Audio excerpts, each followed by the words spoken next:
Hey, I think we're about to wrap this one up, bro. I didn't know if we even started or if we were just talking I before the think show. so. I think All that right. we've got a lot of good stuff here. I think we can talk about storytelling all night long, right? I think we did lot of good examples of it. I think that communicating with people, you're going to have emotional connection. We're going to simplify complicated ideas through storytelling.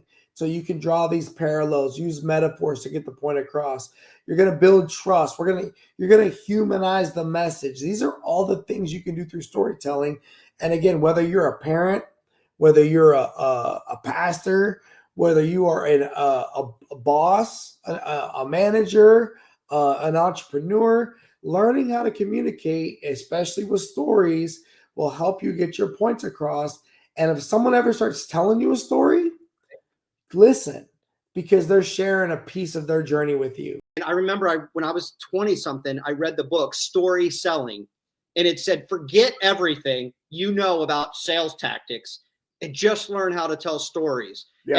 And I did that. And the rest of my life, I don't get into the stock market. I don't get into the PE ratios, the alphas, the betas, the standard deviation. Do I know that stuff? Yes. Do you care? No. But if I ask you, tell me a little bit more about how the impact you want to leave for your grandkids, and they start tearing up about how they want to make sure that they get whatever, and we end up hugging, and then I'm like, I'm going to help you get there. Yep. But they never asked me about all the other number stuff. Right. And I think that's critical. I love that. And the more you can learn from them, and then when you remember those things, yeah, about their, when you those key memories, right? The more they're gonna be like, man, he really remembers. How do you remember all those things?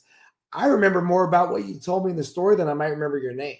Yeah. To be honest, so many people, but I'll remember the story. So I have people saved in my phone by their story.